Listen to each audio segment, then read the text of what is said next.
Ohio गोजाइमास नमस्ते म विकास गुरुङ तपाईहरुमाझ फेरि पनि उपस्थित भइसके जापानिज भाषा क्लासको निरन्तरतालाई लिएर।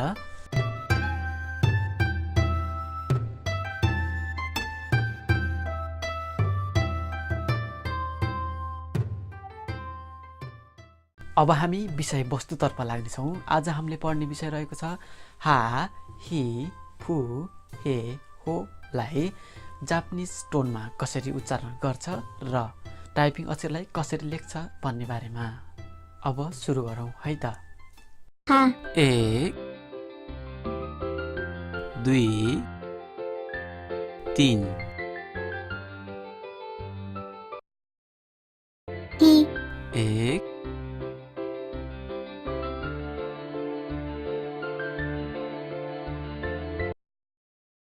फु, 1 2 3 4 हे, 1 हो, 1 2 3 4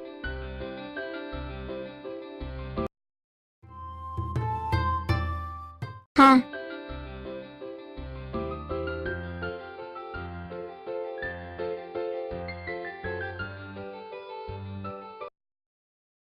हि,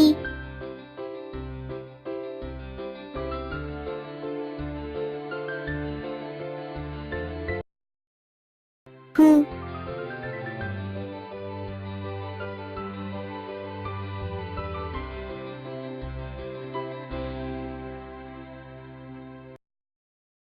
हे,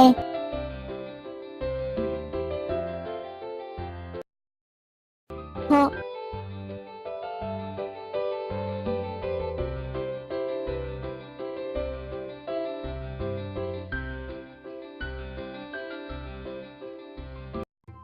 अघि भर्खरै हामीहरूले पढेका थियौँ। यहाँ रहेको हिरागानाको अक्षर हा, हि, फु, हे, हो लाई जापानिज टोनमा कसरी उच्चारण गर्छ र टाइपिङ अक्षरलाई कसरी लेख्छ भन्ने बारेमा।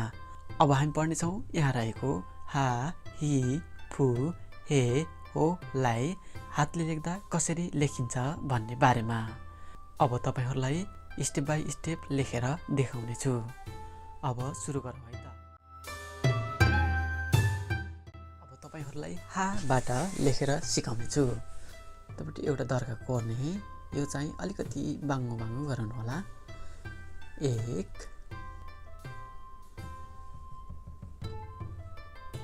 2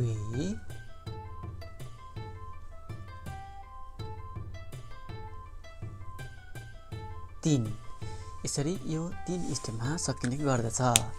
अब यसलाई म स्टेप देखाउँछु तपाईहरुलाई। 1 नम्बर स्टेप माथिबाट तल, जहिले पनि जापानिज अक्षर लेख्दाखेरि left to right, up to down गराउनु पर्ने हुन्छ। 1 त्यसैगरी step number 2 left to right, त्यसैगरी स्टेप नम्बर 3 यसगरी 3 स्टेपमा सकिने गर्दछ। यसलाई म यहाँ लेखेर देखाउँदैछु। 1 2 3 यसरी हा बन्ने गर्दछ। अब त्यसैगरी तपाईहरुलाई हि लेखेर देखाउनेछु। हि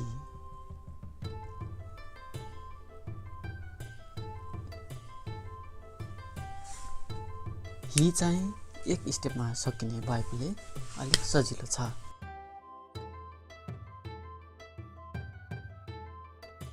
यसलाई चाहिँ नेपाली च सम्झिनु होला।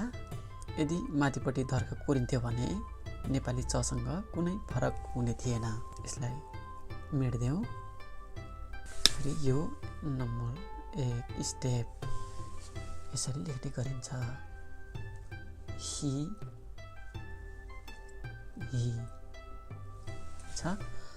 अब त्यसैगरी फु लेख्दाखेरि number 1 step, number 2 step, number 3 step,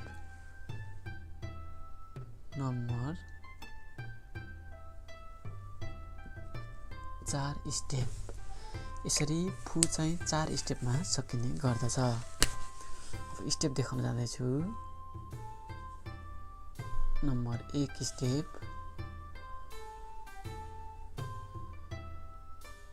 number 2 step, number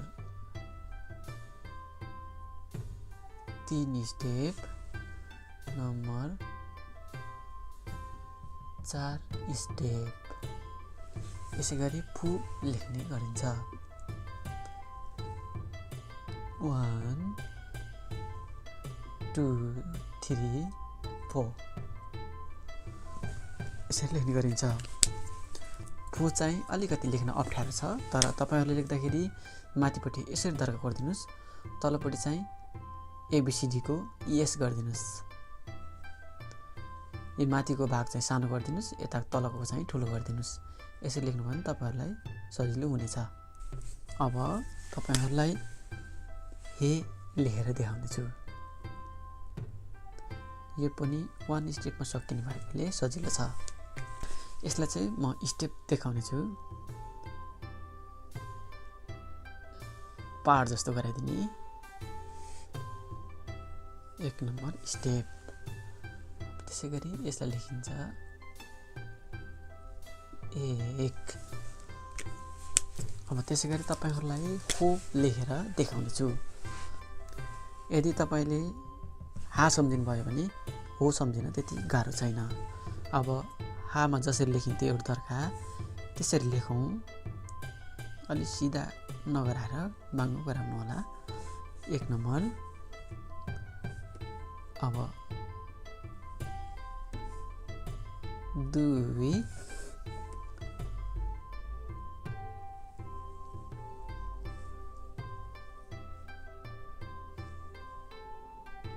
3।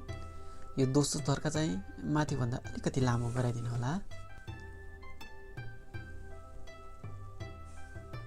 1 2 3 4 यसरी 4 वटा स्टेपमा हो सकिने गर्दछ। अब यसलाई म स्टेप देखाउने छु। 1 नम्बर स्टेप,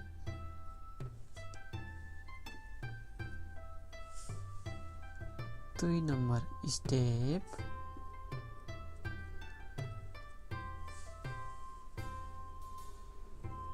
3 नम्बर स्टेप,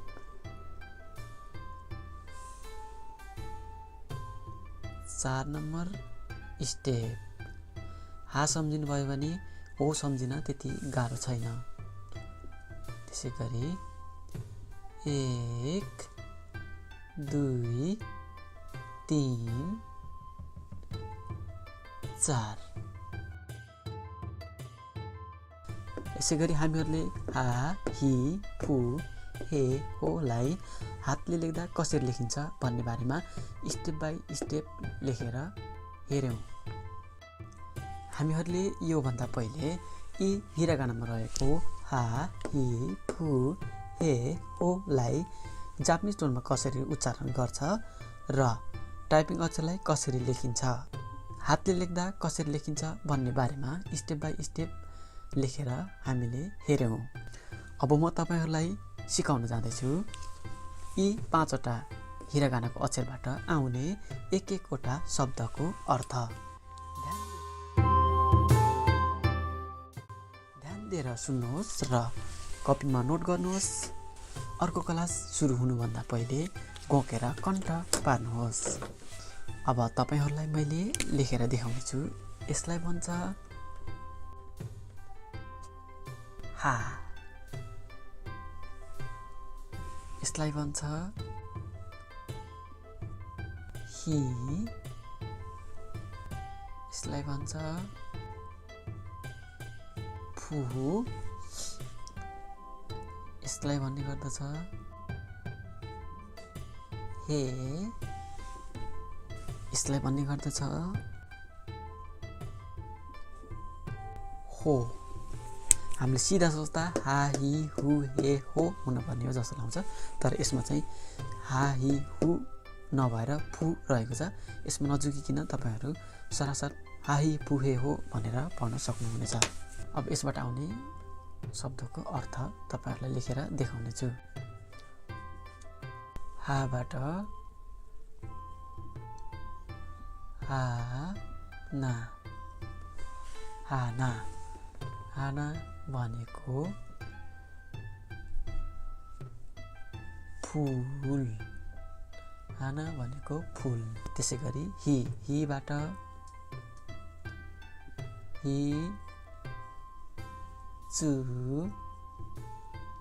हिचुजी, हिचुजी भनेको भेडा, भेडा। त्यसै गरी फुबाट फुतोन, फुतोन भनेको सिरक, सिरक भनेको हामीहरूले सुत्दाखेरि ओढ्ने चिज भनौँ न। त्यसै गरी हेबाट हेया, हेया भनेको कोठा, कोठा, घरहरूको कोठा। अब त्यसै गरी होबाट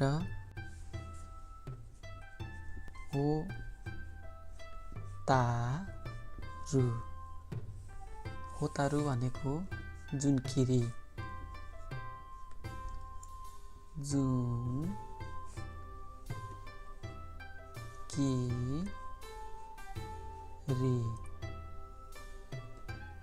जुनकिरी, जुनकिरी भनेको रातिमा बत्ती बाल्दै उड्ने किरा भनौँ न। अब त्यसै गरी तपाईँहरूलाई यी हा हि फु हे होबाट आउने शब्दको अर्थ पनि लेखेर देखाएँ। अब एकपटक म फेरि पनि दोहोऱ्याउने छु है त। हाबाट हाना, हानाबाट फुल।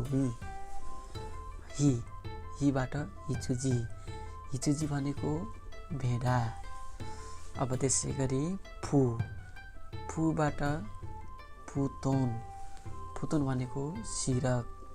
अब हेबाट हेया, हेया भनेको कोठा, घरहरूको कोठा, रुम।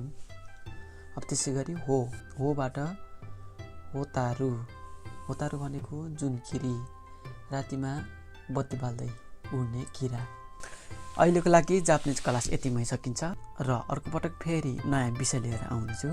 त्यतिन्जेलसम्मको लागि प्रतीक्षा गर्नु हुनको लागि अनुरोध गर्दै अहिलेको लागि बिदा चाहन्छु। हवस् त, जय नेपाल।